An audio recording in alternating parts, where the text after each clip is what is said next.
عورت کی جو ماہواری آتی ہر مہینے حیض کے دنوں میں عورت کو نماز معاف. بچے کی ولادت ہو جائے عورت اس کے بعد اس کو نفاس جو آتا ہے وہ 40 دن تک بھی ہو سکتا ہے میکزیمم، اتنے دن عورت کو نماز معاف ہے. یہ ہمارے علاقے میں ایک مرید صاحب آئے ہوئے تھے کافی سال پہلے کسی پیر صاحب کے، انہوں نے کہا تھا کہ ہمارے پیر صاحب کی نماز اللہ نے معاف کر دیا ہے. میں نے پوچھا تھا کہ کیوں؟ کہا اتنا تقویٰ ہو گیا، اتنی عبادت کیے ہیں کہ ان کو اب یہ ظاہری نماز کی ضرورت نہیں ہے، وہ باطنی نماز پڑھتے. میں نے ان کو ایک سپرے مارا تھا، وہ ابھی تک آئے نہیں واپس. کہا شریعت میں 4 لوگوں پر نماز معاف ہے، 4 لوگوں پر نماز معاف ہے.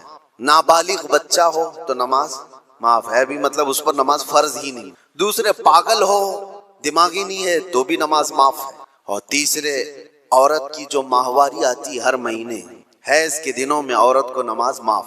چوتھے بچے کی ولادت ہو جائے عورت اس کے بعد اس کو نفاس جو آتا ہے وہ 40 دن تک بھی ہو سکتا ہے میکزیمم، اتنے دن عورت کو نماز معاف ہے. یہ 4 لوگ ہیں جن کو نماز معاف ہے. میں نے مرید صاحب سے کہا تھا پیر صاحب کو پوچھ لینا ان 4 میں آپ کیا ہو. یا تو تمہارا پیر نابالغ ہوگا اس لیے نماز معاف ہو گئی، یا تو پاگل ہوگا اس لیے معاف ہے، یا تو پھر وہ 2 کیٹیگری جو بڑی ڈینجر ہے. پوچھ لینا. میرے عزیزو غوث پاک پر نماز معاف نہیں ہو تو اے رے غیر نتھو کھیرے کی بات کیا ہے؟ سلطان الاولیاء غوث پاک رضی اللہ تعالیٰ عنہ کے ساتھ یہ ہوا تھا. آپ نماز پڑھ رہے تھے، بادل کا ٹکڑا ایک سایہ بن کر کے آپ کے اوپر طاری ہوا اور اس سے آواز آنے لگی، اے عبد القادر میں نے تجھ پر سارے حرام کو حلال کر دیا ہے، میں نے تجھے نماز معاف کر دی ہے، تو نے اتنی عبادت کر ڈالی. اور ظاہر سی بات ہے یہ 4 دن لوگوں میں بیٹھ کر کے عبادت کر کے یہ سمجھ لیں کہ میں بہت کیا ہوں. غوث پاک تو وہ ہیں جنہوں نے 15 سال تک ایک پاؤں پر کھڑے ہو کر رات بھر نماز پڑھی، اور تقریباً 40 سال ان کی عبادت کے ایسے گزرے ہیں کہ ایک انگور کے دانے سے سحری کرتے تھے اور آدھے گلاس پانی سے افطاری کر لیا کرتے. یہ غوث پاک کی عبادات اور مجاہدات اتنے سالوں کے بعد اگر کوئی کہے ان کو تو بات تو ایسی لگتی ہے نا کہ شاید دماغ میں یہ بات آ جائے، ہاں اتنے سالوں کی عبادت ہوئی، بادل کے ٹکڑے سے آواز آئے کہ عبد القادر میں نے سارے حرام حلال کر دیے تم پر اور نمازیں معاف کر دی. لیکن وہ ایسے ویسے لوگوں کی صحبت پائے ہوئے اور موسمی طریقوں کے ولی نہیں تھے. غوث پاک رضی اللہ تعالیٰ عنہ شان محبوبیت پر فائز تھے. آپ نے برجستہ کہا یہ آواز رحمان کی نہیں ہے، یہ شیطان کی. جب نبی پاک صلی اللہ علیہ وسلم پر نماز معاف نہیں ہوئی تو میں کون ہوتا ہوں؟ اللہ کے رسول صلی اللہ علیہ وسلم جو صاحب شریعت ہیں، حضور نے نماز نہیں چھوڑی اور وہ بھی آخری وقت تک. جانتے ہو روایات میں موجود ہے اس وقت رسول اللہ صلی اللہ علیہ وسلم حجرے سے باہر آ رہے تھے جب آپ کی وفات کو چند ہی دن باقی تھے. حضور کی وفات کو، حضور کے انتقال کو چند دن باقی تھے. حضرت ابوبکر صدیق امامت کر رہے تھے، لیکن اس کے باوجود رسول پاک صلی اللہ علیہ وسلم سخت علالت کے بعد حجرے سے باہر تشریف لائے تھے، اس حالت میں کہ روایات میں موجود ہے حضور 2 صحابہ کے کندھوں پر ہاتھ رکھ کر کے باہر آ رہے تھے، پیر زمین پر نہیں لگ رہے تھے. اس قدر شدت کی تکلیف کے ساتھ بھی نبی پاک صلی اللہ علیہ وسلم مسجد میں تشریف لا رہے ہیں، اور یہاں مرغ مسلم توڑتے ہوئے بیٹھے ہوئے وہ پیر کہتے ہیں کہ ہمارے لیے نماز معاف ہے. غوث پاک نے جب یہ کہا کہ یہ رحمان کی آواز نہیں، یہ شیطان ہے، میرے لیے نماز معاف نہیں ہو سکتی، تو غوث پاک رضی اللہ تعالیٰ عنہ پر اس نے غرور اور تکبر میں لانے کے لیے ایک دوسرا حملہ کیا تھا اور کہا عبد القادر تم بہت پڑھے لکھے ہو، بہت علم ہے تمہارے پاس، تم پڑھے لکھے نہ ہوتے، علم نہ ہوتا تو آج میرے گمراہی میں آ جاتے. شیطان اپنی اصلی حالت پر آ گیا. کہا ٹھیک ہے تم نے مجھے پہچان لیا لیکن تم بہت پڑھے لکھے ہو، تمہارا علم اتنا ہے کہ تم بچ گئے. غوث پاک نے کہا تو دوسرا حملہ کر رہا ہے مجھ پر، میرے علم نے نہیں بچایا، مجھے رب کے فضل نے بچایا. یہاں پر بھی آدمی بہک سکتا ہے اگر ہاں کہہ دیا کہ ہاں میں تو پڑھا لکھا ہوں، میں بہت علم والا ہوں. اسی لیے بہت سارے علم والے بھی بھسم ہو گئے، علم والے بھی بہک گئے. علم کے ساتھ رب کا فضل ہے تو پھر وہ بچ جاتا ہے. میرے عزیزو عرض یہ کرنا ہے کہ حضور پاک صلی اللہ علیہ وسلم کی شریعت کو چھوڑ کر کے کوئی ولی نہیں ہو سکتا. غوث پاک رضی اللہ تعالیٰ عنہ کی 11ویں کرنے والے، نیاز کرنے والے سب سے میرا ایک ہی کہنا ہے اور سب کے لیے ایک میسج ہے کہ تمہاری 11ویں، تمہارے کچڑے، تمہارے نیاز یہ فرض نہیں نہ ہی واجب ہیں، مستحب کے درجے میں آ سکتے ہیں، لیکن فجر کی نماز سے لے کر عشاء کی نماز تک فرض، یہ تمہارے اوپر ایسا ضروری ہے کہ اس چیز کے لیے کوئی معافی نہیں ہے۔ 1 سال تم نے دیگ نہیں بنائی، نیاز نہیں کی، تو قیامت کے دن نہیں پوچھا جائے گا کہ تم غوث پاک کی فاتحہ کرتے تھے کہ نہیں کرتے تھے، یہ سوال نہیں ہوگا۔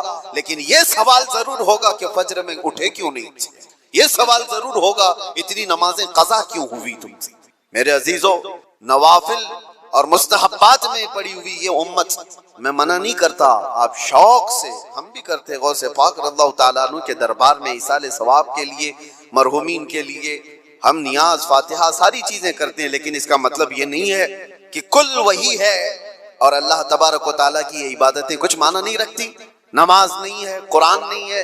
عزیزان گرامی، میں ان لوگوں سے پوچھتا ہوں جو 2-2 3-3 گھنٹے قوالیوں پر رقص کرتے ہیں، قرآن کی ایک سورہ بھی تو سن کے دکھاؤ، وہ رب کا کلام ہے، اللہ کا کلام ہے، کسی قاری قرآن سے تم قرأت سن کر کے جھومو، پھر پتا چلے کہ ایمان تمہارے دل میں کتنا ہے۔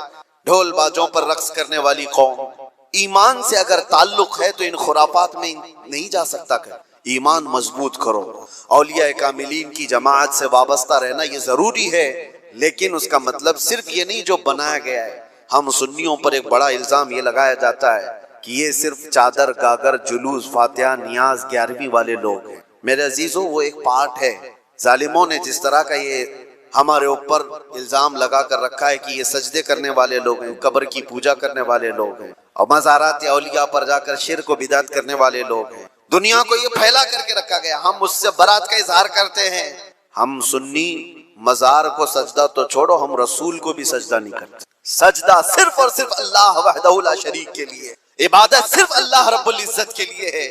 سجدہ تو دور کی بات، جھکنا بھی جائز نہیں ہے، جھکنا بھی جائز نہیں۔ ہم اس عقیدے کے حامل ہیں، الحمدللہ مزارات پر جاتے ہیں تو شرک و بدعت کے لیے نہیں، میرے مصطفیٰ کے فرمان پر جاتے ہیں، حضور پاک صلی اللہ علیہ وسلم کے فرمان کی بنیاد پر جاتے ہیں۔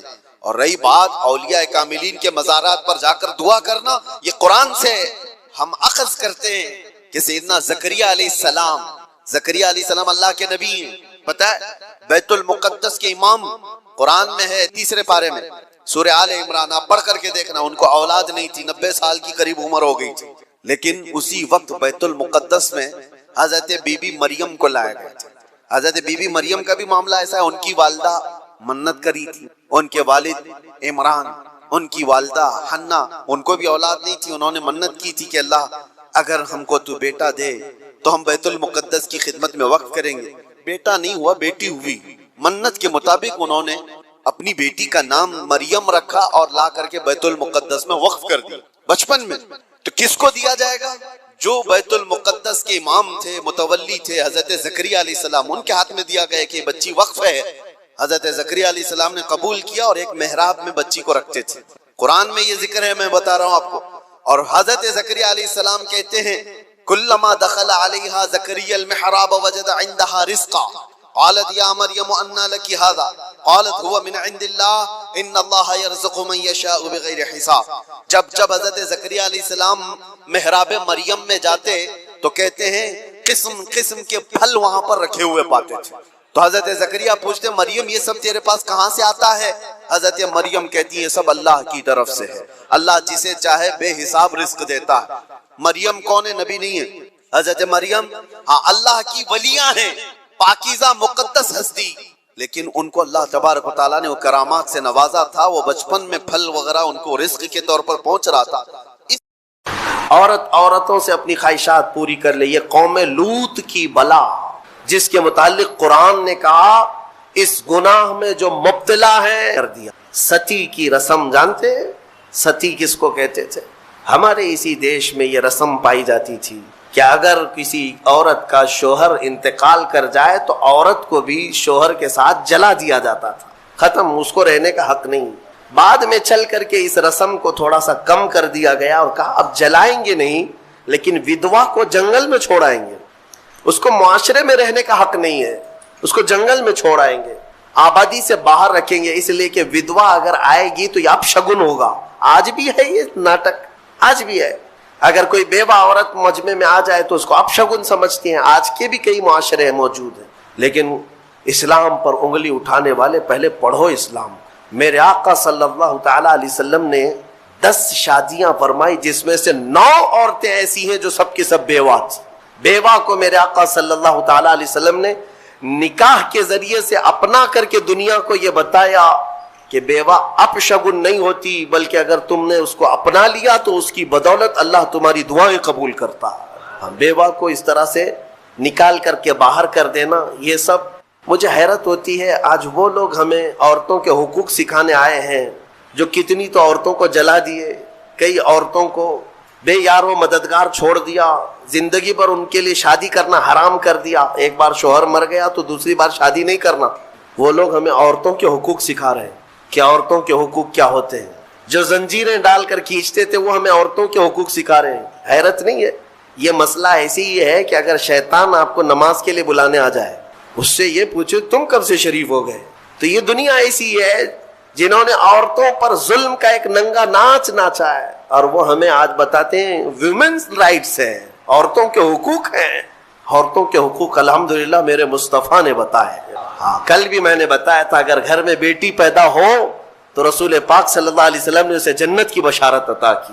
اور پھر اتنا ہی نہیں، اسی خاتون کو ہی تو دیکھیں، اللہ کے حبیب صلی اللہ علیہ وسلم نے بڑی ہو گئی، اگر اس کے بچے ہو گئے تو بچوں کو کہا گیا تیری ماں کے قدموں کے نیچے تیری جنت ہے، الجنت تحت اقدام الامہات، ماؤں کے قدموں کے نیچے جنت بنا دیا۔ کون ہے اس قدر بلند مقام عورتوں کو؟ کس نے دیا؟ اسلام نے دیا۔ عورتوں کے حقوق کے سلسلے میں جو واویلا مچاتے ہیں، ایکویلٹی نہیں ہے اسلام میں، برابری نہیں ہے۔ برابری کا مطلب وہ لوگ یہ سمجھتے ہیں کہ عورت کو کھلے عام آزاد چھوڑ دینا چاہیے، اس پر کوئی پابندی نہیں ہونی چاہیے، باہر نکال کر کے لاؤ، کپڑے اتار کر کے لاؤ، اس کے چھوٹے کپڑوں پر کچھ بھی بات مت کرو۔ اس کو وہ ایکویلٹی کہتے ہیں، یہ برابری ہے۔ مرد جب باہر گھوم سکتا ہے تو عورت کیوں نہیں گھوم سکتی؟ ان کا مطلب یہ ہے کہ مرد اگر ایک سے زیادہ عورت سے شادی کر سکتا ہے تو عورت کیوں نہیں کر سکتی؟ یہ بھونڈے اعتراضات ان کے لیے، یہ بے سر و پیر کے اعتراضات، سوالات ہوتے ہیں۔ میں ان کو ایک اچھا مشورہ دیتا ہوں، عورتوں سے برابری کرنا ہے، ظاہر سی بات ہے، برابری ہر چیز میں ہونی چاہیے، ہر چیز میں ہونی چاہیے۔ عورتوں کے ساتھ برابری کرنے میں شادی کر لو، ایک سال بچہ وہ جنے گی، دوسرے سال تم بچہ جنو، ایک سال وہ حمل کی تکلیف اٹھائے گی، دوسرے سال تم حمل کی تکلیف اٹھاؤ۔ بھائی ساری تکلیفیں عورت کو ہی کیوں؟ ہو سکتا ہے یہ پاسبل ہے؟ تو تمہیں پتہ ہونا چاہیے کہ ہر مخلوق کی اللہ نے کچھ خصوصیات رکھی ہیں۔ مرد کی اپنی خصوصیات ہے، عورت کی اپنی خصوصیات ہے، ان کی بناوٹ میں بھی اللہ تبارک و تعالیٰ نے فرق رکھا ہے۔ مرد کے ہاتھ عورت کے ہاتھ کی طرح نہیں، مرد کا جسم عورت کے جسم کی طرح نہیں، ساری چیزوں میں فرق موجود ہے۔ اسی لیے قرآن نے مردوں کو کمانے کا حکم دیا اور عورت کو امور خانہ داری اور بچوں کی تربیت کا حکم دیا۔ جس کی جیسی کیٹیگری ہے ویسے اسلام نے حکم دیا۔ اس چیز کو لے کر کے یہ اسلام پر اعتراضات کرتے ہیں۔ آج پاکستان کی سڑکوں پر کچھ عورتیں بینر لے کر کے اتری اور اس بینر پر یہ لکھا ہوا ہے کہ میرا جسم میری مرضی، کہ ہمیں آزاد چھوڑ دیا جائے، 4 دیواری ہمارا گھر نہیں ہے، پوری دنیا ہماری ہے۔ یہ وہ جانور عورتیں ہیں جنہیں جنگل چاہیے، جنگلیوں کی طرح سے وہ زندگی جینا چاہتی ہیں۔ یہ سارے خیالات کس نے ان کے ذہنوں میں ڈالے؟